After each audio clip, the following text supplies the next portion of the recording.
Welcome back, my beautiful, beautiful friends. Thank you for tuning in again. And I want to get a little bit straight to the point with a quick disclaimer. I attempted yet again for a guest episode. I really wanted it. I thought I was going to make it happen, and we failed. We're 0 for 2.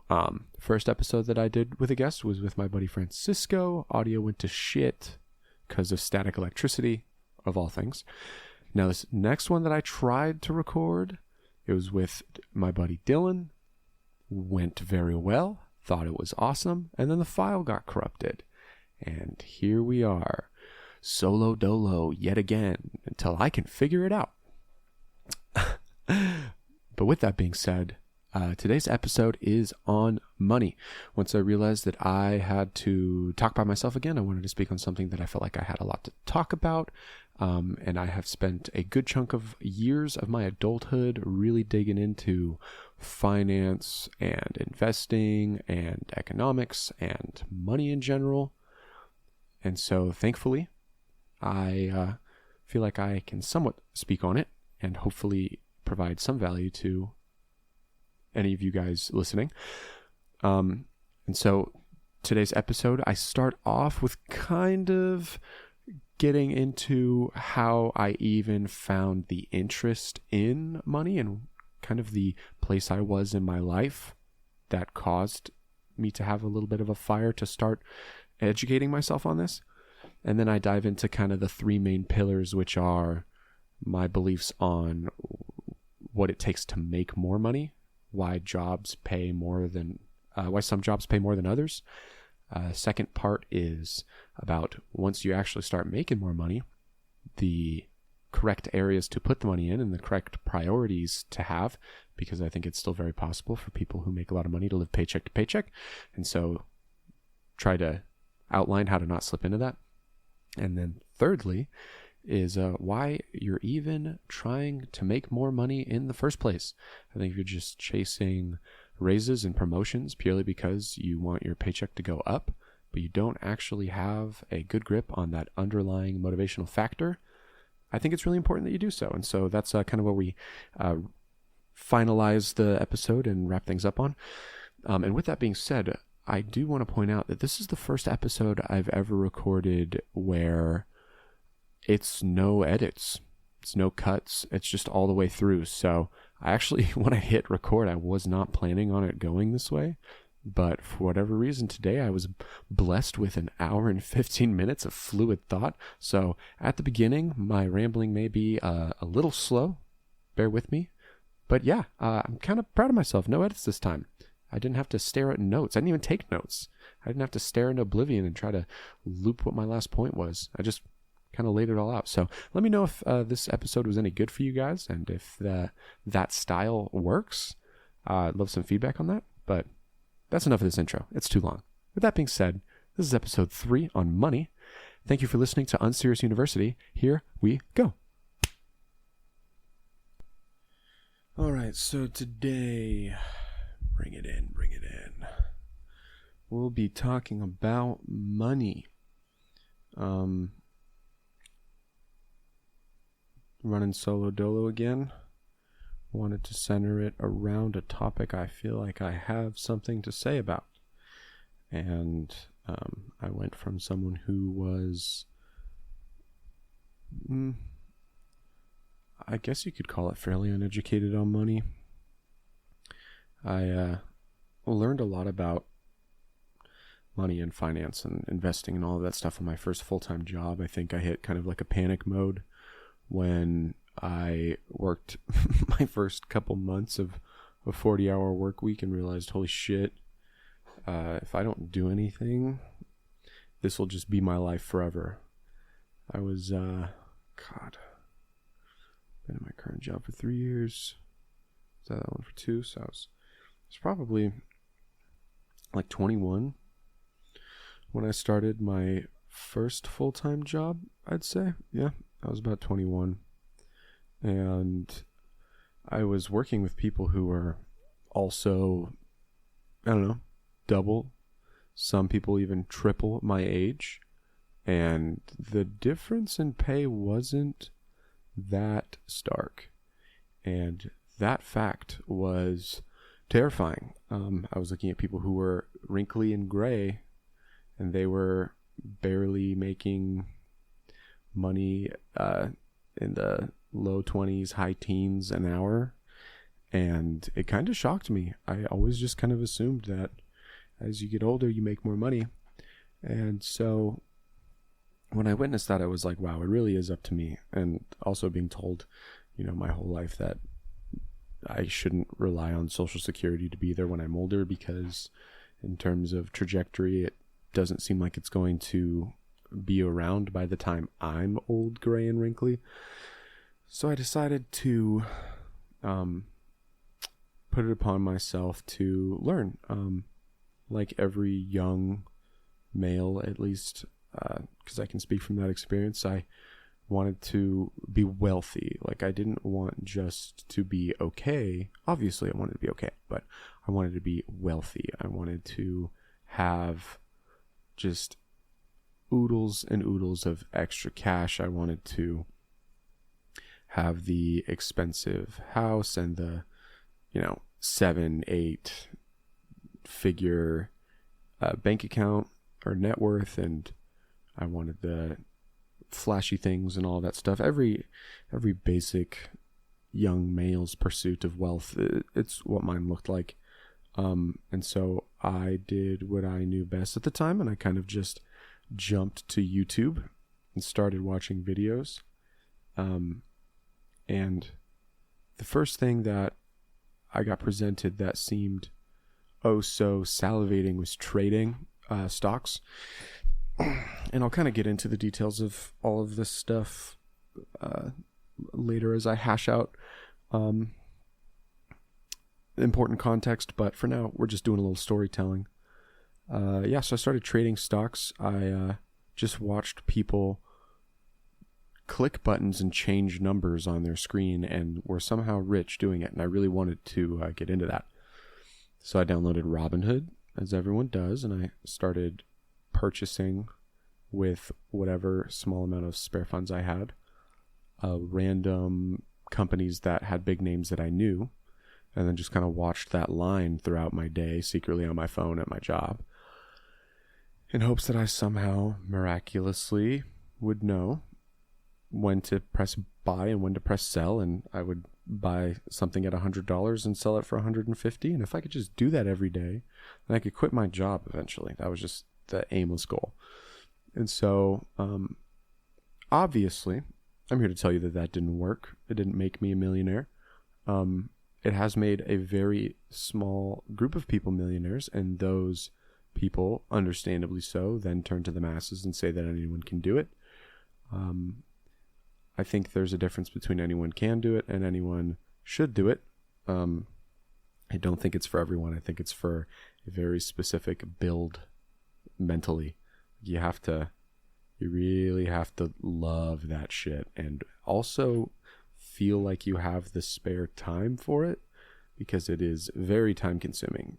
There are a lot of people who talk about, you trade for 30 minutes a day and that's all it took. But that is on the back of hours and hours and hours of self-propelled education. And I'm not here to ramble to you about stock trading, but I am here to tell you that I eventually graduated past that. But what a lot of that education did for me in the meantime was taught me about companies and how they work, and somewhat how to read a balance sheet, I guess, to kind of know like what's important, what metrics to look for a healthy company, or at least what metrics are going to move stocks. But lo and behold, I ramble on about this because I have now gotten to my place where I am not only fairly financially healthy, but I can confidently say I'm somewhat further along than my peers of the same age. And I feel like I have learned some valuable lessons. And I would love to talk about them and share them with people who perhaps need to hear it or have recently been interested in learning about it. I know it's the holidays and money is super tight right now. So maybe this time of year has been a reminder that you don't have extra money and it would be nice to live in a world where you do. Even with my lessons that I've learned and my current position, I still fall to bad habits occasionally, like I have recently, and I have to kind of work my way out a little bit. But thankfully, it's just temporary bad habits and not a bad lifestyle, and that's been due to what I've learned over the years. So let's get into it. I'm going to kind of dive into 3 different stages here. I want to do how to make money, what to do with the money once you have made it, and why we're even trying to make money. What's the whole point of this? So we'll start with how to make money, right? Let's break it down to super basics. If you're listening to this in America or most Western countries, you live in somewhat of a free market, capitalistic, economic structured country. And essentially what that means is everything has a price, and that price is dictated by supply and demand. If there is a lot of a thing and not a lot of people want that thing, then the price for that is going to be very low because there's going to be much more supply than there is demand. Now, if there is a small amount of a thing and a lot of people want it, then usually, as most of you know, the price for that thing will be very high. The 2 comparisons I can think of is dirt. There's a whole lot of it. You can go outside and grab a handful, and not a lot of people want it. So dirt's borderline free, unless you need a very specific soil or whatnot. And then the reverse example would be, gold, where a lot of people want it and there is a finite resource of it. And therefore you're going to get a high price. So to cut to the chase, the reason I bring this up is because a lot of people don't realize that exact same principle applies to your labor. If the work that you can provide out into the world, there is also a large supply of people who can do it, and not a lot of roles for this large supply of people to fulfill, or not a lot of demand for that type of labor, then you will not be able to charge a high price for your labor. But if your labor is extremely specialized or extremely demanded, then you can charge a high amount for your product or your service that you provide. Most people just provide a service, and that service is labor, and most of it is quote unquote unskilled labor. I know that that's kind of a harsh term for a lot of people. They don't like the idea of unskilled labor. They see a video of a guy at a movie shop spinning a popcorn bucket and doing a little flip with it and then throwing popcorn in it, and does all of it in like 10 seconds, and people are like, that's not unskilled. If you tried to do that, you wouldn't be able to do it. Correct. He is really good at doing something that is considered harshly in economic terms unskilled labor. And what it means is, if I can pick some random guy off the street and tell him to scoop popcorn in a bucket, it doesn't matter how much flair he adds to it, the companies aren't going to pay you a lot to do that because it doesn't make them a lot of money, and there isn't a huge demand for people to do that. So the reason I'm even putting this framework out there is because once you start thinking about your own labor or your own time as something that has a price that is affected by supply and demand, it makes a lot more of the world around you make more sense. So for instance, the reason that people complain like, professional athletes make blah, blah, blah amount of money, just a ridiculous amount. And teachers make X amount of dollars, this certain salary. And that's fucked up, teachers are more valuable to society than athletes are. Although on a moralistic standpoint, yes, teachers are more valuable. In terms of economics, that's just not the case. People vote with their dollar. That's something that my buddy Dylan likes to say a lot, especially when it comes to movies. He's a big film advocate, and he always tells people to go to the theaters and vote with your dollar. Because if you like a certain style of movie and you're not seeing it in the movies, then you're actively not being a part of the demand to make more of those movies a thing. And so the same thing goes for you as a person. If you consume professional sports, if you watch baseball or buy a jersey for a football team or go to a hockey game, you are, with your dollars, whether you realize it or not, actively voting in the big economic machine to say, I like this thing provides value, I am willing to spend money on this thing, create more of this thing. That's what voting with your money does.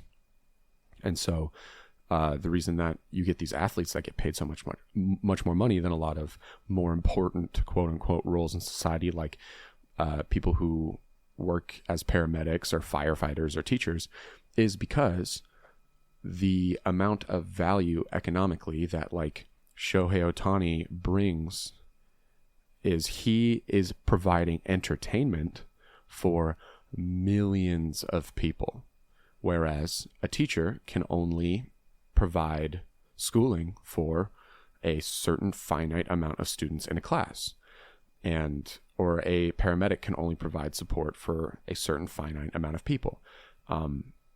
Now, if I could wave a magic wand, of course, all of these super critical, super valuable and important roles, I would, make these people make a lot more money. But we just live in a supply and demand system, which is just kind of how life works. I mean, supply and demand isn't just this thing that we invented when we got money, once fiat currency was invented. I mean, supply and demand still existed prior to that. It was just known as trade. I have cows, you have goats. I want some of your goats and you want some of my cows, and we're going to barter and negotiate, and we're going to find a deal, and then we're going to trade. And that's essentially supply and demand. If you live in an area where milk is super, super valuable because people don't get enough nutrients through whatever diet is in that area, then if you have cows, everyone's going to want your cows, and people are going to be willing to give up a lot more for your cows in that situation than they would in a climate where milk isn't that valuable. So it's a very similar thing. And that's why you have people like Kai Cenat, who is a super, super popular streamer on Twitch who makes, I'm sure, millions of dollars a year. And all he, quote unquote, does of value is just act goofy and bring on celebrities and scream into a camera. And it's very easy to look at that with like a certain viewpoint of, this is providing no real value to society. It's so fucked up that he's making all this money, XYZ. But in reality, what he is doing is he is providing entertainment to hundreds of thousands of people, and these people are willing to pay for that. And so I say this not to be some huge societal cynic, and point out like how fucked up it is that certain people make millions while others don't. I'm here to just tell you that that's the reality of the situation. And once you swallow that pill, you will be better off. Because now you can take that lens and look at yourself and go, okay, what kind of value can I provide with my labor? It's exactly the argument for why you should go to school and get a degree. I know there's been a huge kind of swing of the pendulum the other direction where people say, you don't need to go to school. You don't need to get a degree. You just need to prove yourself at work, and degrees don't mean everything. And there is some merit to that. But at the end of the day, the rule that holds true is what kind of value can you provide a company, and how many other people can also provide that value. There's only one Shohei Ohtani, and he can provide a value to the MLB that no one else can, and the MLB brings in billions of dollars a year, so they're willing to pay him billions of dollars, or not billions, sorry, maybe one day, who fucking knows with these contracts, but they're willing to pay him millions of dollars to make sure that he keeps doing what he's doing, because they would lose money if he wasn't playing baseball. And so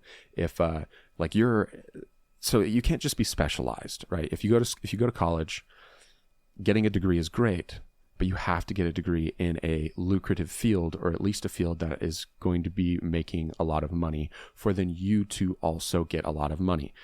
It is good to go to school, but if you get a degree in philosophy, as much as I personally love philosophy, there's no demand economically for people with philosophy degrees, right? And so you could make your labor super specialized. You could be this super niche philosopher in a certain criteria or a certain area of thought. And just because there's only one person in the world who can do that, and now that's you, doesn't mean that now because there's such a short supply of people like this that you're just suddenly going to make money. There has to be demand behind it.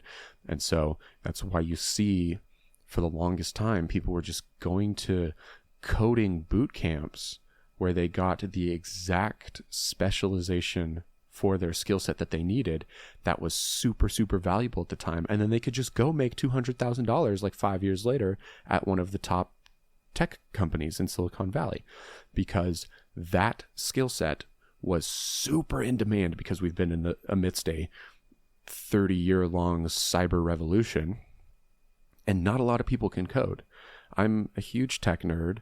I grew up around computers. I've even tried my hand in opening up PowerShell and trying to type in some code. It's fucking hard, and you need to have a pretty damn extensive knowledge on it for you to actually do it as a job. And so if you go to these boot camps, you would learn the exact skill set crammed into you at the minimum amount of time, and they could kick you off with your certificate to one of these big companies, and you would make bank. You would make more than a paramedic. You would make more than some doctors. You would make more than a teacher, because there's a small group of people who know how to do this thing and a huge demand economically for it. And so with that being said, the best way for you to increase the amount of money that you make is to look for where there's demand and then specialize your skill set or your labor in that field. So, I mean, look for whatever the prime economic exporter of your place that you live in is. For my valley, it's aerospace. Find a way to make yourself very valuable to that company. If you live in a town where the main thing, like let's say it's a small town, but the main thing is an oil refinery, then make yourself really fucking good at some job in an oil refinery, and not just a random like basic labor job where you can pick up a broom and start sweeping the floor, because anyone can do that. Learn a skill that no one else knows how to do. Learn how to repair the machines in that area. And if you don't know how, then get a job at the company and then start working your way towards a skill set in that company that is super specialized in an area that you know there will be demand. A lot of people go back to school for this exact reason, because they identify the field that they want to work in. They see the jobs that get paid a lot of money. They realize there's a bit of a gap between where they're at and where they want to be, because they don't have a degree to bridge that gap. And so they go back to school, they get their degree, and bam, even if they're 40 years old, they're making fucking bank. And so there is a variety of ways to provide specialized value to a large demand. This same exact statement also applies for people who have more of an entrepreneurial mindset. Same exact thing applies. There are people who are drop shippers, which just basically means you order large quantities of a product from some super cheap offshore bulk manufacturing group, like fidget spinners, and then you find a way to provide those fidget spinners in a packaged, nice, neat way to consumers in countries like America, because you can't, as an individual, order a fidget spinner from one of these like Chinese manufacturing companies, because they only sell their products in huge bulk. And so in order to bridge that gap, there needs to be someone who can do that. And if you're able to provide that value and there's demand, there are people who make tens of thousands of dollars in a month drop shipping.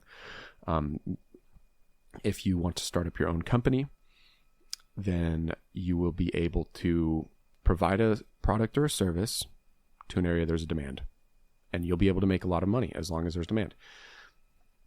And a quick side note, the reason I brought up people who code and program, and I was like, people used to be able to do this and go make a lot of money, is because if anyone is following the AI revolution that we are currently living in right now, these fucking LLMs can code like a junior engineer now, and they're only getting better. So if you're looking to make more money, I definitely do not recommend going into coding or programming, because this shit is going to get automated just as quickly as art is getting automated. But yeah, so first step is find the value, even within your own company. If you work at a big company, look at the roles in that company that pay the amount of money that you think you want to make, and then look at this and then put yourself in the hiring manager's shoes and go, what would the ideal candidate look like? What very specific, sharpened skill sets would I be looking to hire in order to fill this role? And then go find a way for you to get those skills and put them on your resume. That is kind of the reason that older people on average do make more money, is because they've just been able to slowly over time build their resume kind of without even realizing it, just because they're constantly seeking a little bit of a raise or a little bit of a promotion or a better job or a better situation.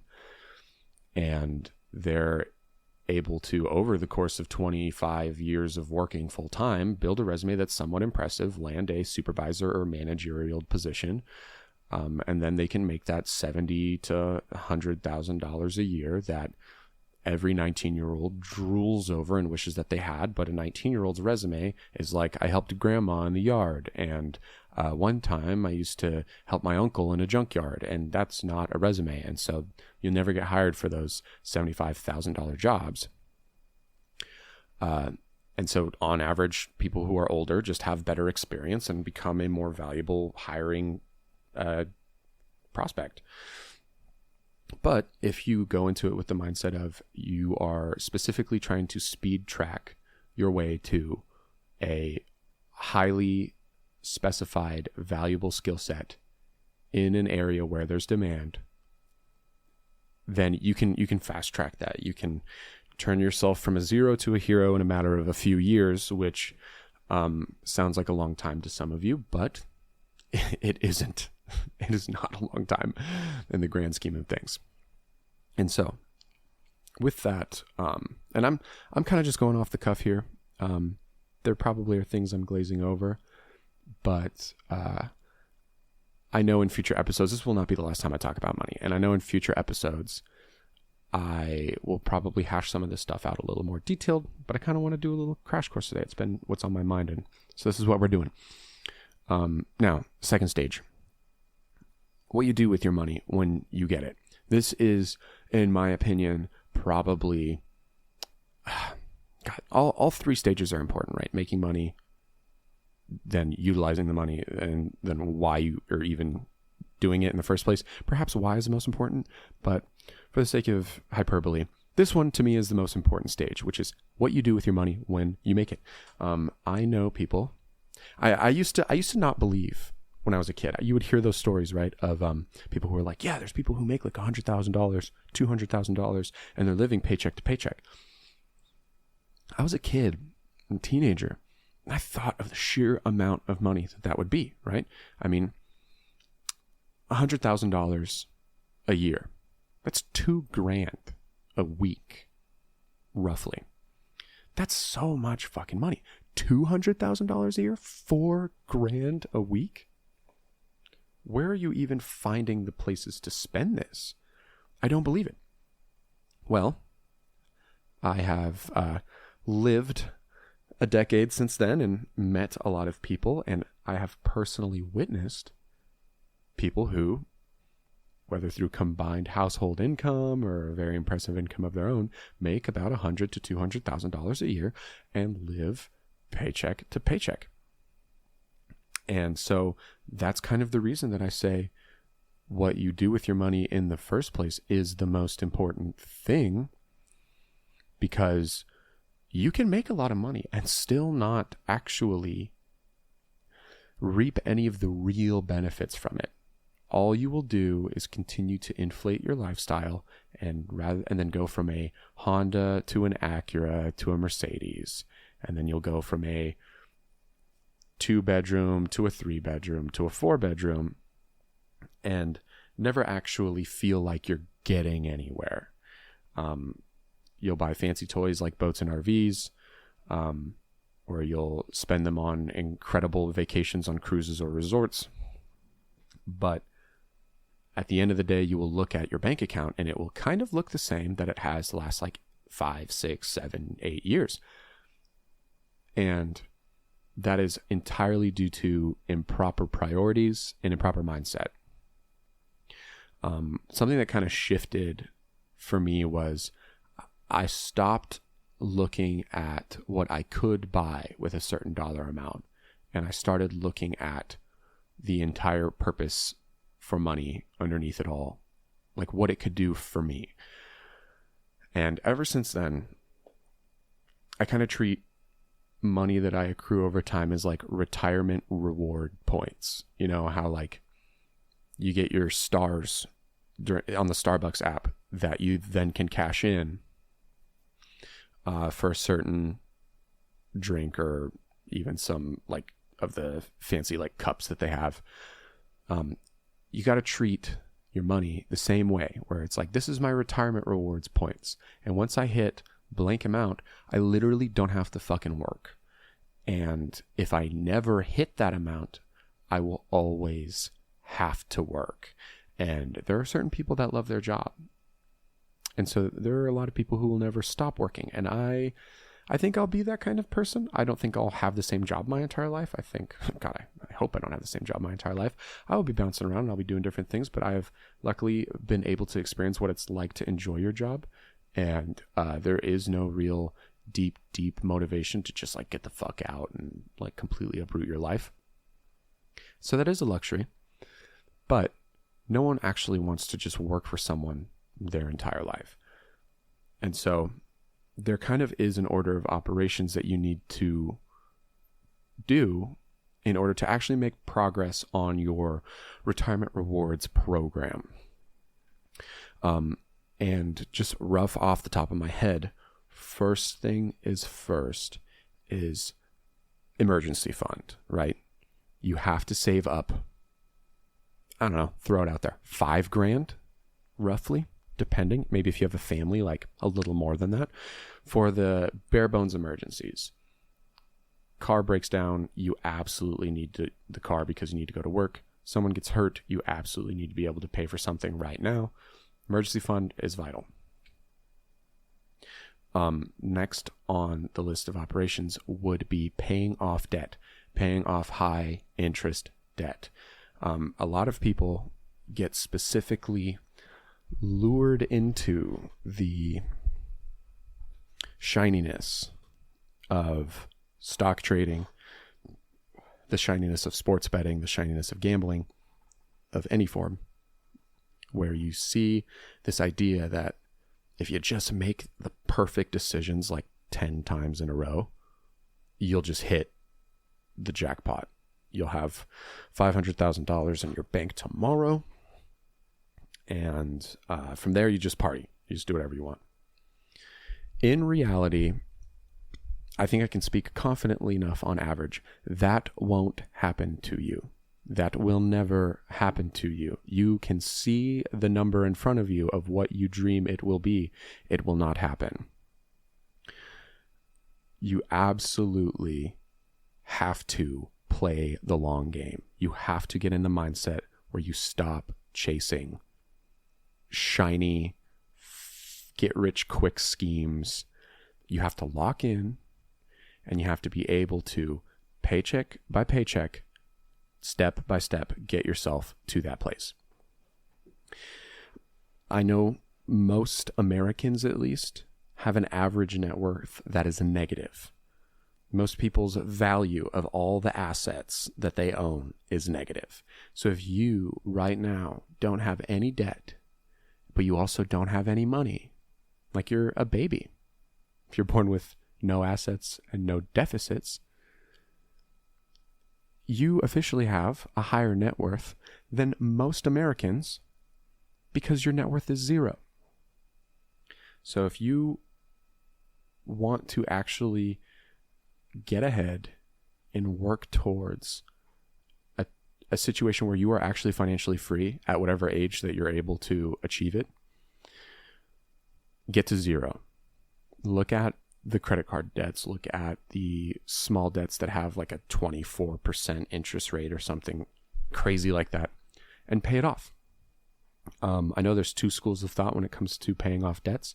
There is the attack the most expensive debt first. So you essentially look at which one has the highest interest rate and which one's costing you the most, and you try to pay that one off. But usually that's your biggest debt. Usually that's like some, I don't know, for some people it's like $7,000 in credit card debt, or like a really bad auto loan where it's like $13,000 and you're at like a 12% rate or something like that.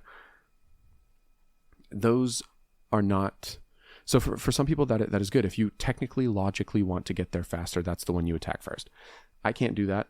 I like the psychological way better, which is attack your smallest debts first, because it's nice to rack up some wins. You're able to, that $500 on that random Capital One card that you have that you just don't think about and you don't want to think about, you're making the minimum payment, just do it. Just pay it off. Just pay off the whole thing. Make it disappear. You'll never have to worry about it popping up in your bank statement again. And then you can put your eyes on that $1,000 rewards program that you signed up for that you didn't need, or that super expensive appliance that you bought that you now have to pay Best Buy for. Look at that next one. What's that one going to be? $1,500, $2,000? Go for that. Pay that one off next. Maybe some of these, like for instance, I personally know what it's like to get into one of these Best Buy credit card payment plans. A lot of them are zero interest. So logically, you're not actually losing any money. You're just spreading out the money you spent, which is fine, but nobody likes a monthly bill. If you're tired of that $90 a month getting pulled out of your account, work on paying it off faster. It'll also feel good. You pay off that Capital One card, then you pay off that Best Buy loan, and you're kind of on a roll. And now you've also freed up extra funds. Say over the course of these smaller things, you've freed up $100, $150 a month. You can then snowball that into the next payment. So now you're going for your car payment. Say it's $300, $400, or $500 a month, but now you start making $500, $600, $700 a month payments. That's going to go away pretty quickly too. And the reason I even bring up paying off all these bills and doing all these things is because the whole path to financial freedom is investing. You have to invest your money. If you make a doctor's salary and you make $250,000 a year, but you just put your money on your mattress, you are losing money every year. Things get more expensive. If you save $250,000 every year, sure. Now, granted, I'm exaggerating a little. Saving that much is a lot of money, but let's say you save $50,000 a year, whatever you want to call it. If you save money every year, that same money in 10 years will not be as valuable. The double that you buy at In-N-Out will never be $6 or $7 ever again, because in 10 years from now, it'll be 13 or 17 or 20. And it'll feel normal then. You'll complain, like you always do, that things are so expensive. And gas at $8 a gallon is so outrageous because I remember when it was $4 a gallon and blah, blah, blah, blah. But you'll have to pay it anyway because you have to survive, you have to live, and you're going to. Point blank, you're going to pay for it. And so you can't just save money in a savings account. After a certain amount, I don't know, once you, if you pay off your debts and you're doing pretty well and you're making decent money, after you've saved up about like 3 to 5 months of your bills, like your total bills in the month, once you've saved up that amount of money, you should really stop throwing your money in a savings account. Inflation will eat away at it. You need to start investing. And so, this is where you get into the second half of how you utilize your money. If first of all, actually, real quick, motivation with this is everything. Everything. You have to find why you're doing it. And you have to figure out, you have to understand yourself well enough to know how you operate. For me, I've been investing seriously since about 2019, which in investment terms is not a long time. I got 5 years under my belt. Most investors consider that still like pretty short term. Maybe I start scratching the surface of what medium term is in investing. But I can say that the thing that has made it so easy for me is like I will download one of these apps you can purchase stocks on. Like my favorite one is M1 Finance. I personally recommend that one for like long-term passive investing. But you can do Robinhood, you can do whatever you want. But the thing that I've set up is like I personally invest of my own money after taxes and after my own 401k contributions and everything, $30 a week in stocks. And the way that I do it is I make sure that like, what do you call it? That payment, not really payment, but that contribution towards my stocks hits the same exact day that my paycheck hits. So I don't even notice. Whatever I make a week, take $30 out from it. That's actually what I make a week. It's not even like, I treat it kind of like taxes. Like it's just not my money. And I have been able to, after just doing that, I started at 25 a week. And then like after a couple of weeks, I was like, I could do 26, right? Why don't I do 26? So I was doing 26 a week for, I don't know, 3 out of 5 of those years. And then the last 2 years, I bumped it up to 30 a week because I was like, what am I doing? I can do a little bit more. But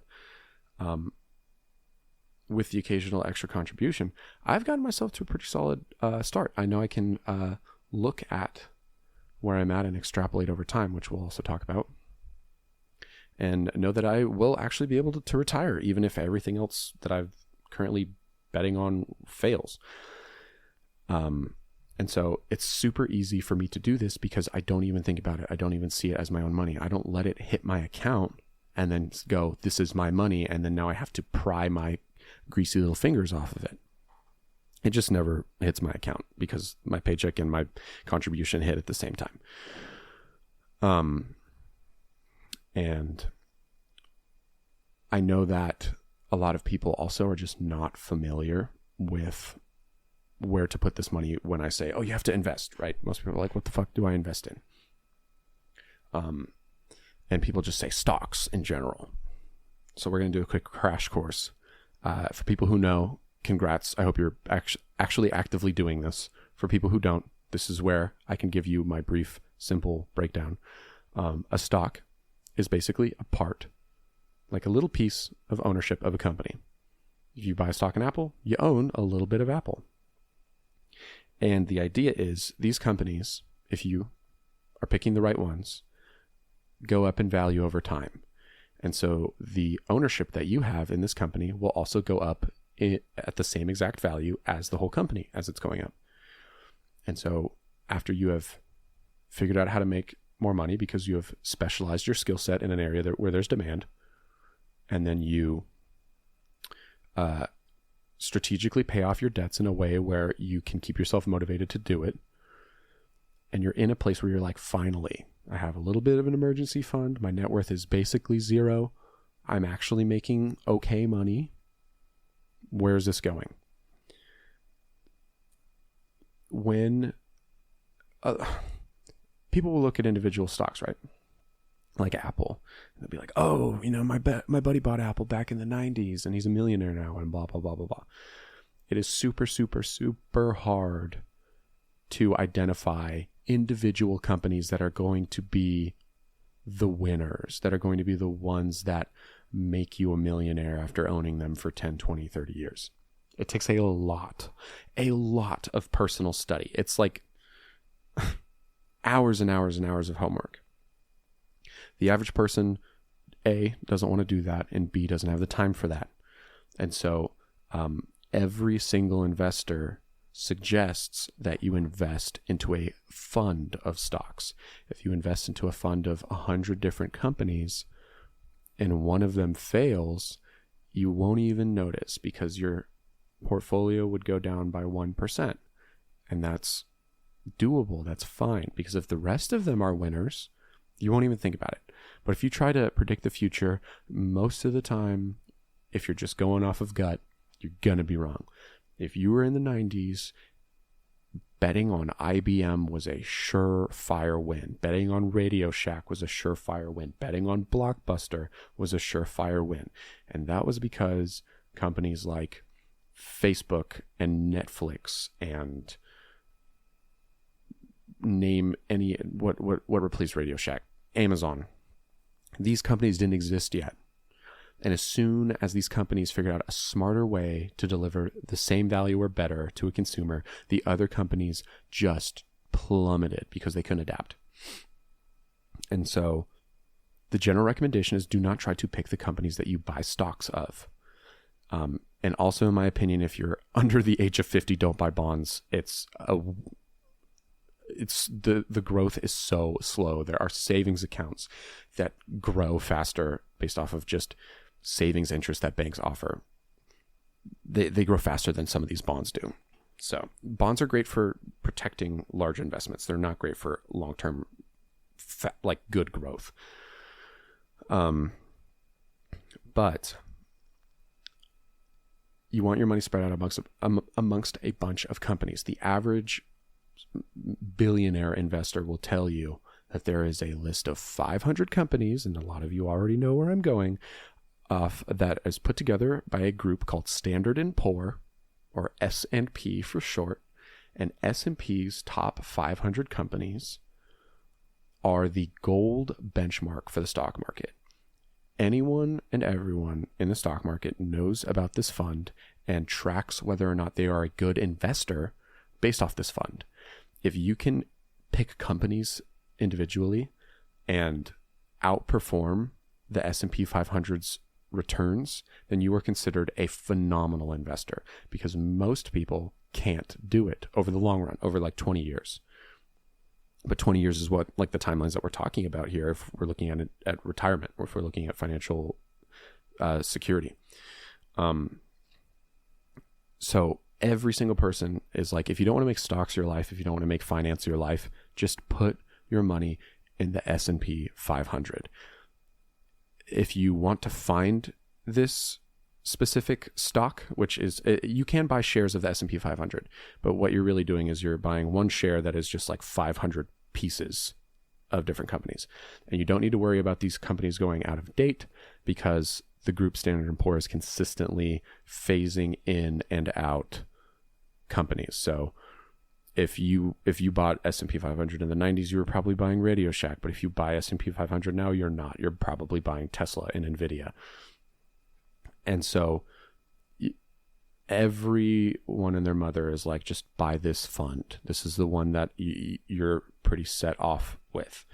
The average return on this is about 8 to 10% a year. So if you put $100 in the S&P 500 this year, and it goes up 8%, then your fund should have $108 next year, where 8 of that you just made in your sleep. That's the dream, right? Passive income. But you can go and Google, which I am actually doing now while talking and recording, which is honestly not easy. And you can type in your current savings or your current investing situation and extrapolate that over the course of however many years you have left. So for instance, we'll do initial investment. Let's say you're starting at zero. And let's say you're going to emulate what I'm doing. And you're going to do $30 a week, which roughly comes out to $120 a month. So we'll type that in. Length of years. I'm 27. Some of you are going, oh my God, that's so young. Some of you are calling me Unk. I can't ever win with it. It's the perfect age to clown on me from both ends. But I'm 27. So quick math, I'll be 65 in 30 God, if it was 40 years, it'd be 67. So 38 years. God, doing math out loud on a podcast. Awful. 38 years. And let's say the S&P 500 does really well. We get 10% a year. We're just going to, be generous a little bit. If I just did this on my own, and I love doing this. I've done this with all my friends because I fucking hound on them for actually being able to invest, because I don't want my friends to be working at 65, honestly. So it gives me two different numbers. It gives me the number that if I did 30 a week and I just put it in a savings account, or I just hid the cash under my mattress, it would give me the amount that I would have when I am 65, just off pure savings and no investing at all. And then it gives you the number based off of the interest rate that you put in. And I put 10%. A lot of people put 8, a lot of people put 9. You can fiddle with it. If I just saved the money in an account, no growth, just putting it there, $30 paycheck, by the time 38 years has passed, I will have $54,000, which is awesome. It's a nice chunk of cash. That is not enough for a 65-year-old man to live on, especially, I don't even want to know what a double-double is going to cost 38 years from now. But if you did the same exact thing, just saved the same exact amount of money, but you put it in the S&P 500, you forgot about it because it takes out during your paycheck day, you would have $524,000. Now, granted, in my personal opinion, that's still not enough to retire off of, but that is almost 10 times more money. So if you are not investing your money actively into a fund that you know is growing over time, you are actively missing out on this return on your investment. It's super, super, super crucial. If you work for a fucking company that does a 401k match, max it out. Max it out. It's free money. If I did 30 a week, but my company matches,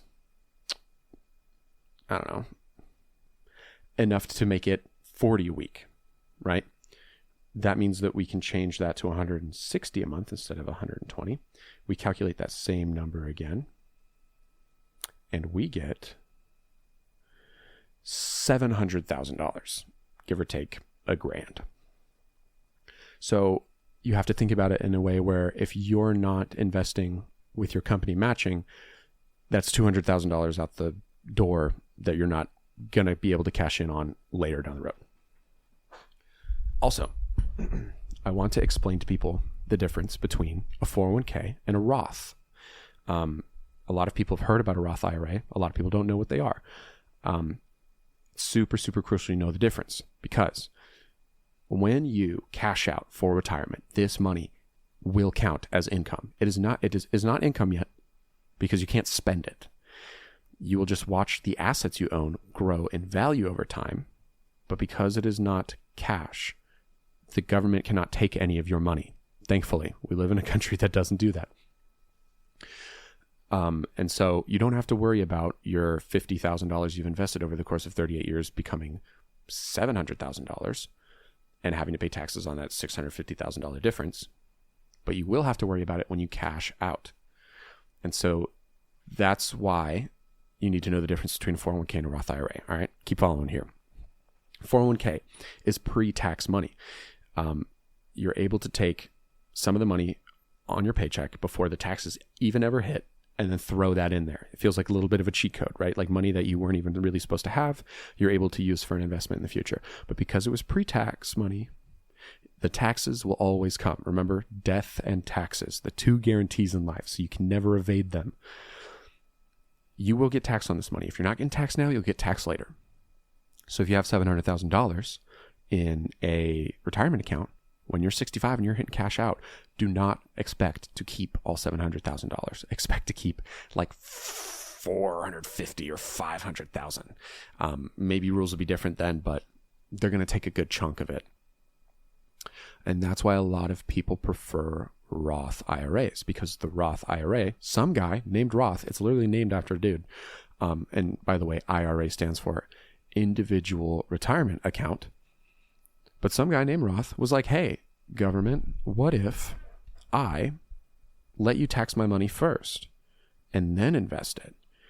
Then can we agree that you won't tax it again later when I'm cashing out? And the government was like, yeah, it seems like a good enough deal, but we got to limit the amount you put in because that could get really sketchy really fast. So I think the limit right now, if it's not a Roth through a company, it's like $7,500 a year, I think.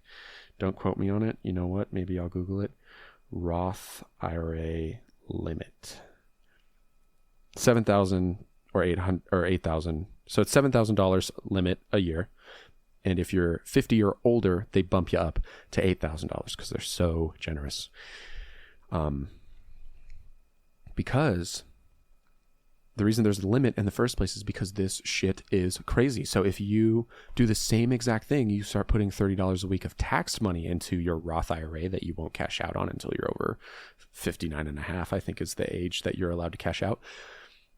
You can really rack up some serious fucking money and then just have all of it, not get taxed at all. You can get a Roth to $1 million by the time you're 65 pretty easily if you're serious about it. And then when you cash out, you keep all of it. There's no several $100,000 cut. So personally, if you're young, and by young, I mean like under 40, I highly recommend a Roth. I think it's totally worth the taxes now because if you're getting good compound interest growth over time, you will be looking at a huge amount of money that you will never have to see taxed. But now that I've explained the difference between the two, you can kind of personally look at your situation to determine which one you would prefer to do. But it's super important that you do this. Now, I'm harping on all this shit, right? We're 53 minutes deep according to my software right here. And I haven't even gotten to why this is important. Because everyone is money hungry, especially in America. We live in a very money-centric culture, which, you know, it is what it is. I'm not here to bitch about it. But you have to know why you're doing this. A question I like to ask my friends a lot is, if you retired tomorrow, if you won the lottery and $20 million hits your bank account and it's all yours, what would you do with your life? It's a serious question you have to ask yourself. A lot of people are like, oh, I'd travel. And it's like, that's great. I love traveling. Don't get me wrong. Especially traveling with money. It's you know, everyone's dream at some point. Everyone is a blanket statement. But it's not sustainable. Everyone travels, and then 95% of the people who travel go, okay, that was fun, but I kind of need a home base. I need to settle down. So I usually like to tell people that two-part question of, if you won the lottery tomorrow and you could retire, what would you do with your life? And I'm talking about after you're done traveling. Because then it makes you kind of think a bit, you know? You will wake up again and again and again every morning, and you're going to need to do something with your day, right? And the last thing you're going to want to do is just fall into vices. You're not going to want to just blow it on strippers and cocaine and all that shit for 30 fucking years. I'm sure a lot of you listening would have your phase of that, but please don't do it for a long time. And really, really consider what's valuable to you. A lot of people come to the conclusion eventually. I've heard a lot of stories and witnessed a lot of personal anecdotes where people talk about how they either retired at an oldish age, or they came across a large amount of money.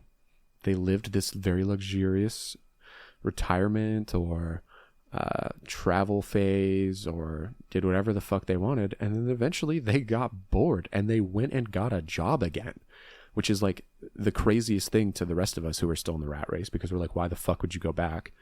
Everyone's trying to escape. But one thing I hear a lot is, working feels a lot different when you don't have to do it to survive. Suddenly you're just doing it because you're finding something to spend your time on that feels fulfilling. So a lot of people will work in certain industries maybe they enjoy and maybe they couldn't live off of, but now they can. And also it's just like you can't sit around and do nothing.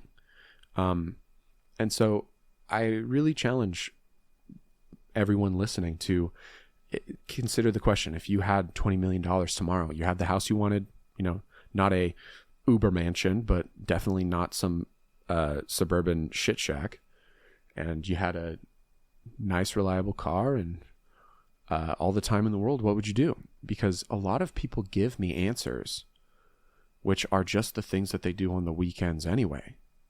And it's like, dude, if you would just go fish or play video games or go out with your friends or hike or sightsee, like, you do that now. You're halfway retired already.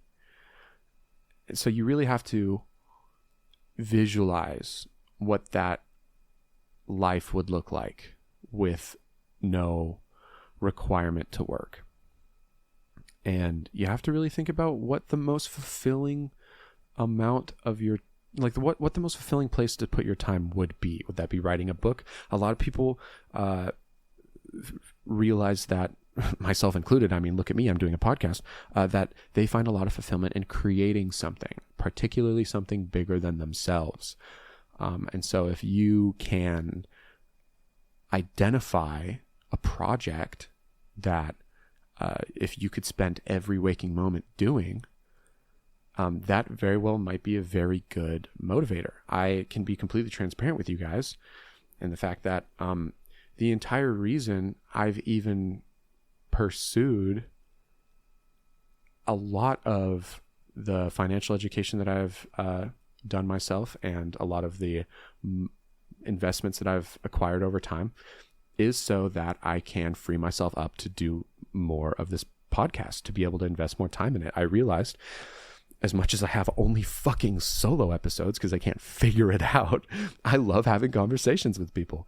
And if I could do that and simultaneously have conversations with people and then make the lives of the people listening better, I would do that forever and be happy, even if I didn't make a dime off it, if I could just spend my time on that and continuously get to meet and revisit very interesting people. And so that's a huge motivator for me. It's super easy to propel myself forward and sacrifice some of that extra money I could be spending on fun luxuries like shoes or clothes or whatever materialistic thing, but I'm instead investing it, or I'm instead paying off debts. I'm, cutting back on food. My God, I spent so much money on food, you guys. Caniac combo is like $20. And so now I'm like, okay, let's get the cheap frozen meals. Let's meal prep. Let's find the fast food deals, use coupons, whatever it is that I can cut back on money, because I need to make sure that my financials come first, that I pay myself first, so that I can continue to pursue the dream that is creating something bigger than myself, and hopefully one day doing it full time, whether that means I retire myself or I find another way to spend more time doing it. But I can pursue the things that I truly want to do with my time. And also, even though I still have a full-time job, do them in the meantime. There's nothing stopping you from living out a fraction of your dream right now. You should be able to do some of what you would be doing when you had 20 million or when you are retired. You should be able to do some of that right now. I know we're coming up on the end of the year. Maybe that's a good New Year's resolution, is to identify what your dream life looks like, identify how much money or what kind of retirement it would look like to get there, and then identify some of the things that you could start doing tomorrow just to start living your dream life partially. I know people kind of do what they want, but there's a difference between just doing what you want off of a whim because your friends invite you for a weekend out, or there's a family event or something, versus doing what you want strategically, really digging deep, doing some self-reflection, identifying the really, really important things for yourself, and then actually setting out, spending time, effort, money on making sure those things happen. You know, if travel is a huge thing for you, then prioritize it. It's expensive, but it doesn't have to be that expensive. If you live in the Southern California area, like Yosemite is 4.5 hours away. From where I'm at, Zion National Park, which is one of my favorite national parks, it's fucking gorgeous, is like a 6-7 hour drive. If you've driven to San Francisco or you've driven to like San Diego and back in a day, then you could do the Zion Drive. And it is like a lifelong memory. It's just amazing. You can scour Google Flights to find cheap tickets to go to cities that you've never been. I went to Vancouver with my girlfriend a handful of months ago, and it was amazing. And our flight was legit, I think, under $200 round trip, which kind of blew my mind. So there are a lot of places that you can go that won't break the bank if you are a somewhat of an adult with somewhat of adult money. You know, if you're 19 and just like broke to the tits, like I don't got anything for you. Let's get that bread up.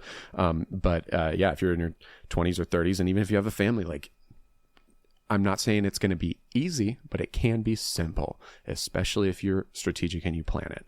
And I will kind of give a little bit of advice. Like, if you kind of feel a little lost mentally, journaling helped me so much when it came to getting my like head straight. A lot of the times you need to just journal to get out the gunk in there, the shit that you're worrying about day to day, the stuff that you're getting anxiety or you're really nervous about, and just putting it out on paper seems to somehow extract it from your brain and give you more of a clear headspace. And I've even like looked up videos on like how to journal and proper journaling, and like the best way that I have done it is I just get a piece of paper and a pencil and I put my phone on do not disturb and I just write whatever I'm thinking. And if you're, for instance, writing to try to figure out what you want to do with your life, or what you would do if you didn't have a job anymore and money wasn't an issue, then literally just think on the paper and follow that trail of thought. Get it sorted out, and it'll be so much easier to see what the next step is going to be, to be able to go, oh, I never realized that this meant so much to me. And now that I do, I think it's kind of straightforward what I need to start doing. If collecting clothes or shoes or Pokemon cards or random coins is your burning desire, then beautiful. I mean, you don't even need to retire to do that. You can start doing it tomorrow, and you can start getting really into it and start being very strategic. But there's nothing I recommend more than throwing your thoughts out on paper so that they're no longer just vaguely tangled in your head, and then being able to align all of the decisions that you make with that goal in mind. And my entire reasoning for bringing up why we even invest is because that's what we're trying to do. Like, everyone talks about investing because of their retirement, but no one talks about what the fuck they're going to do when they retire. I have people that I talk to regularly who are months from retiring, and I'm like, what are you going to do? And they're like, I don't know. I'm like, what the fuck do you mean you don't know? You've been dreaming of this day for 4 decades. It would be so useful to figure it out. And there's nothing stopping you from figuring it out now, because there's a good chance that A, you can start doing the stuff that you love now, or B, you realize that the lifestyle that you want to live is like way less expensive than you actually thought. I have friends who have retired in their 20s and 30s because all they wanted to do was, quite frankly, like live as a beach bum in a beautiful country, or drive a van that they retrofitted with all the bells and whistles around the country, and just do that. And suddenly your retirement needs go from, you need about $1 to $2 million in your 401k to, oh, you need a van and some bells and whistles, which costs, I don't know, on the steep end, $200,000, which I'm not saying that's not a lot of money, but on the road to $2 million, $200,000 suddenly is way, way more doable. And if you want to go, live a life as a hermit, then maybe you just need 1 year. But the most important thing is knowing how you would spend your days. And for those of you who feel like it's too late, you're too old, you're not. Without giving any real detail, I personally helped kind of bring my parents out of a situation with their retirement where they were unaware of the rules of money. They were unaware of a lot of the basic laws of finance. And so when I learned all this stuff, they were like, hey, do you mind kind of taking a look at our situation? And I took a look at their situation. And honestly, I was like, oh my God, like, you guys aren't fucked, but I would never want to be your age in your shoes. And so we sat down with a financial advisor that is provided through my dad's company that he works at, through the retirement company that oversees their funds. I gave them my advice. We went and validated it with a financial advisor. And we did a hard pivot. And through some good luck and some very strategic decisions, they're good now. They're on track. They're going to be okay. And we did that when my dad was like 59. So it's definitely, or not 59. No, I'm tripping. No, like 40 something. I don't know. We did that when time was of the essence, let's say. And so if you're like 35 and you're freaking out, you're like, oh my God, I haven't started. That's fine. Start now. You have 30 years. A lot of retirement accounts, I will say this, if you set up a retirement account with your company, look at what you're investing in.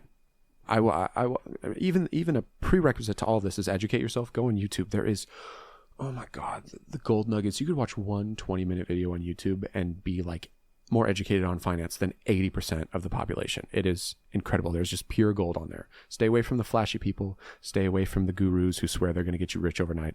Just listen to the people who are giving like the basic laws of finance and personal investing.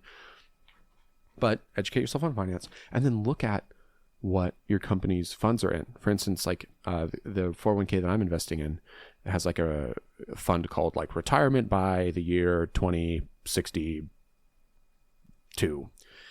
And I'm like, okay, cool. Yeah, that's what I want. And I started looking at the investments and I was like, dude, like 60% of this is bonds. Like I don't want to do that. I'm young. I want to take on a more risky, more aggressive investing approach. And in the terms of investment world, the idea of risky is the 500 safest companies in America. But so I went in there manually and I was like, I don't want any of this weird mix of garbage that you guys deem safe. Like I want all of my retirement to be in the S&P 500. I will be investing for 40-ish years. Like I have time to take some risk. And my entire reasoning for doing that is because if I stuck with this original plan, I would have way less money. But because I'm investing with a more aggressive fund, the idea is, as long as society doesn't completely collapse, I will have more money than anyone else who just mindlessly put it in and forgot. But even mindlessly putting it in and forgetting is better than doing nothing. So don't let that valuable part be forgotten. But yeah, to kind of circle back from the entire thing, look at your situation. Mindset is everything, right? You can feel woe is me because you're broke. You can feel woe is me because you don't make a lot of money, but that is not going to actually make anything better. You can scream and cry at the government or at big corporations or at whatever evil entity that you blame it all on.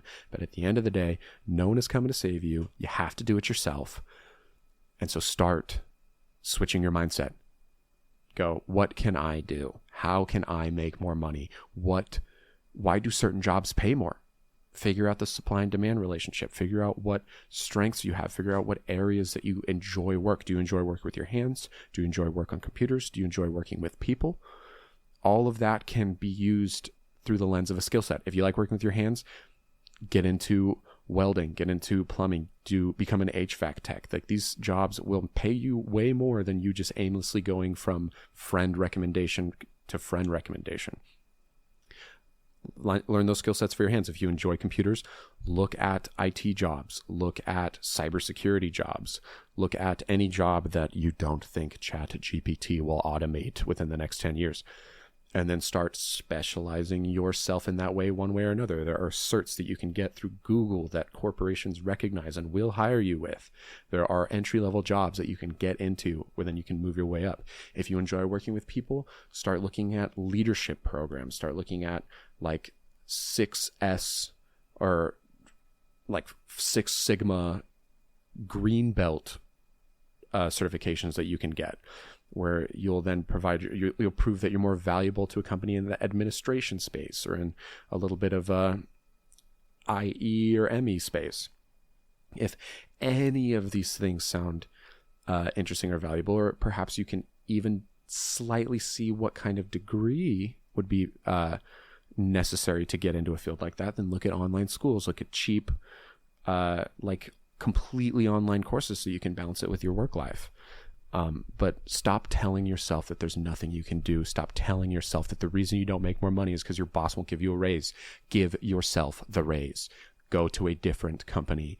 Find a different job. Find a better skill set. It is very possible. And I'm saying these things not to be a dick. I'm really saying these things because not only do I care about everyone who's listening, because all these people who are listening right now, you guys are all my friends and my family. And so if this is applicable to you, like, and this is the way that I'm able to lecture you about this, then fuck yeah. I'm glad, because I want better for you if you want better for you.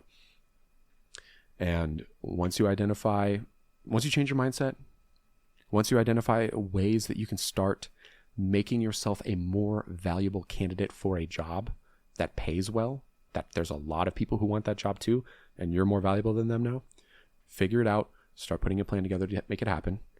If you're already there and you're already making decent money, but you feel like you're in a sticky situation, start cutting back on the luxuries a little bit. I know it's hard. You have to be able to prioritize long-term rewards over short-term rewards and start paying off those debts. I recommend the psychological way. Pay off the small ones, get those little wins, and then finally recognize why you're doing any of this in the first place. If you could retire tomorrow and you don't know what you would even do, then you are missing out on a fuck ton of motivation to push you forward to actually execute your goals. And so, yeah, I also want to say personally, if any of you guys have any questions about what to do or where to start, or videos you want me to send, or you want a more detailed description of any of this stuff, fucking ask ChatGPT. Don't DM me. No, I'm just kidding. Please reach out to me. Please reach out to me. And I would be totally happy to fucking blabber on, because I just did it for an hour about this stuff, because it's super, super important. And I think life feels better and is less stressful when you know you're on track for the right things. With that being said, I think that kind of wraps up everything that I care about talking about today. Believe me, guys, I'm really trying to get a guest. I think I'm cursed. I had my buddy Francisco. We recorded. Audio was shit. I recorded with Dylan. Audio got lost. I'm trying to send it to people on Fiverr, and I don't even think I can send the type of file that it is for them to even overlook it. Very much so losing hope on recovering that episode too, which sucks because it was a good one. I will eventually get a fucking guest on. By God, I'll make it happen. And also I'm making progress on getting video out. Things are happening. It's exciting. During the holiday break, I'll definitely make more progress, and hopefully we'll get video sooner than later. But I hope all of you are doing well. If any of you are listening to this and be like, man, I haven't talked to Caleb in a while, hit me up. If it's been a minute, let's catch up. Why not? With that being said, thank you very much for listening. This was Unserious University. I'm signing off. Come to you guys again, probably next week or within the next 2 weeks. I don't know. There probably will be a break week somewhere in there for the holidays. But if this is the last time I hear from you guys during the holidays, I hope you have a very Merry Christmas, or whatever holiday that you do celebrate. And I look forward to hearing you hearing from you, hearing from me. God, I'm fumbling the outro. Can you believe it? At an hour 15 where I was on fire, now I'm fumbling the outro. I look forward to both of us meeting here again, sooner or later. Have a happy holidays, Merry Christmas, and a Happy New Year if I don't put anything out. Thank you guys. Love you all. Signing off. Peace.